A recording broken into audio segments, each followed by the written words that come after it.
বাচ্চারা এই গুড়ের খুরমাগুলো অনেক পছন্দ করেছে।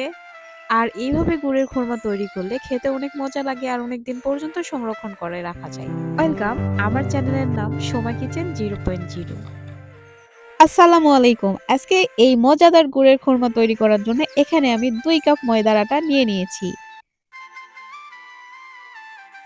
তারপর আমি নিলাম 1 চামচ লবণ। তারপরে দিব 3 টেবিল চামচ সয়াবিন তেল।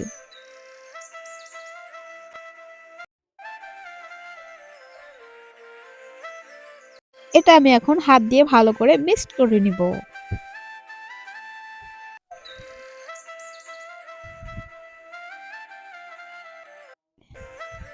এরপর এখানে আমি নরমাল পানি একটু একটু করে দিয়ে দেব। অল্প অল্প করে পানি দিয়ে আমি একটা শক্ত ডো তৈরি করে নিব।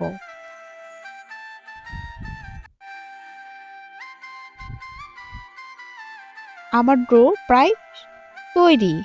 এখানে আমি উপরে একটু সয়াবিন তেল দিয়ে দিলাম, ব্রাশ করে দিলাম আর কি, হাত দিয়ে ব্রাশ করে দিলাম।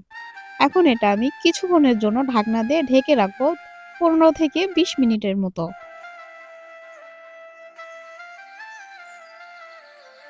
15 থেকে 20 মিনিট পর আমি ঢাকনা তুলে দেখলাম আটাটা অনেক সফট হয়ে আসছে।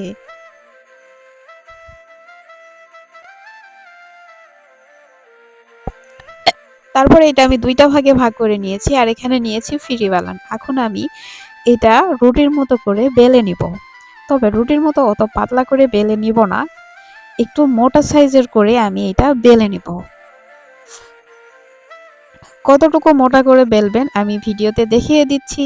এরকম করে আমি এতটুকু মোটা করে বেলে নিয়েছি। চাইলে আপনারা যদি বাসায় বানান তাহলে এভাবে এতটুকু মোটা করে বেলে নেবেন। তারপর একটা ছুরির সাহায্যে এভাবে কেটে নেবেন সবগুলান একই সাইজ করে। আমি সবগুলান এভাবে একই সাইজে কেটে নিলাম। তারপরে এখানে আমি আবার এভাবে কেটে নিলাম। খুরমাগুলা এই যে সবগুলান কিন্তু একই সাইজের কেটে নিয়েছি, দেখতে অনেক কিউট লাগছিল। আমার আসলে খুরমা বানাইতে অনেক ভালো লাগে। তারপরে আমি একটা কড়াইয়ে সয়াবিন তেল ঢেলে দিলাম আর এরই মধ্যে আমি কেটে রাখা খুরমাগুলো দিয়ে দিলাম। অবশ্যই চুলার আঁচটা একদম মিডিয়ামে রাখতে হবে, কারণ ধীরে যদি না থাকে তাহলে খুরমার ভিতরে কাঁচাই থেকে যাবে, খেতে মচমচা লাগবে না।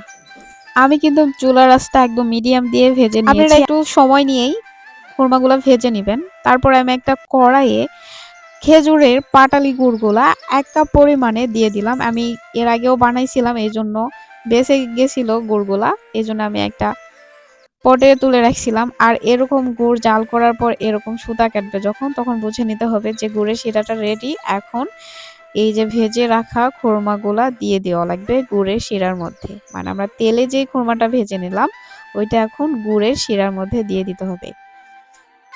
আর হ্যাঁ, অবশ্যই মানে তেলে খুরমাগুলো ভাজার পর ঠান্ডা করে নেওয়ার পর তারপরে গুড়ের শিরার মধ্যে দিয়ে দিতে হবে। আমি এভাবে একটু উল্টিয়ে পাল্টিয়ে দিয়ে এখানে আমি চালের একটু আটা ছিটিয়ে দিব উপরে।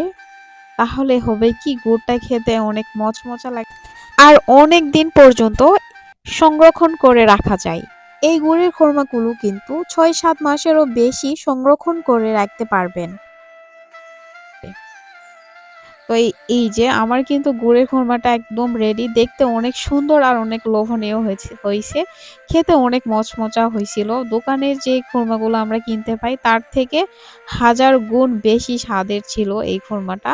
আমার বাসায় ছোট ছোট যারা বাচ্চাগুলা ছিল ওদের সবাইকে খাইয়েছিলাম, তাদের খুবই ভালো লেগেছে, তারা অর্ধেক খুরমা খাইয়ে ফেলছে। তুলো একটা করে মা বসো।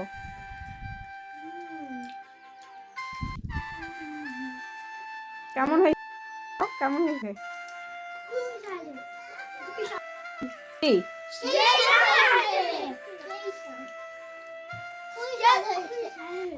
তাদের থেকেই আমি রিভিউ নিলাম আর আপনারাও তাদের মুখ থেকেই শুনলেন যে আসলে খুরমাটা খেতে কতটা মজা হয়েছিল। তাদের খাওয়া দেখে হয়তো বুঝে গেছেন। আসলে সবাই একদম কাড়াকাড়ি লেগে গেছে, অর্ধেক খুরমা তারা খেয়ে ফেলছে। এভাবে খুরমা তৈরি করলে খেতে খুবই মজা লাগে আর অনেক দিন পর্যন্ত বাসায় সংরক্ষণ করে রাখা যায়। দেখতে যতটা সুন্দর আর লোভনীয় লাগছিল, খেতে কিন্তু ততটাই মজা। প্রিয় ভিউয়ার্সগণ, এই ভিডিওটি যদি ভালো লেগে থাকে তাহলে অবশ্যই লাইক, কমেন্ট, শেয়ার এবং চ্যানেলটি সাবস্ক্রাইব করবেন। ধন্যবাদ।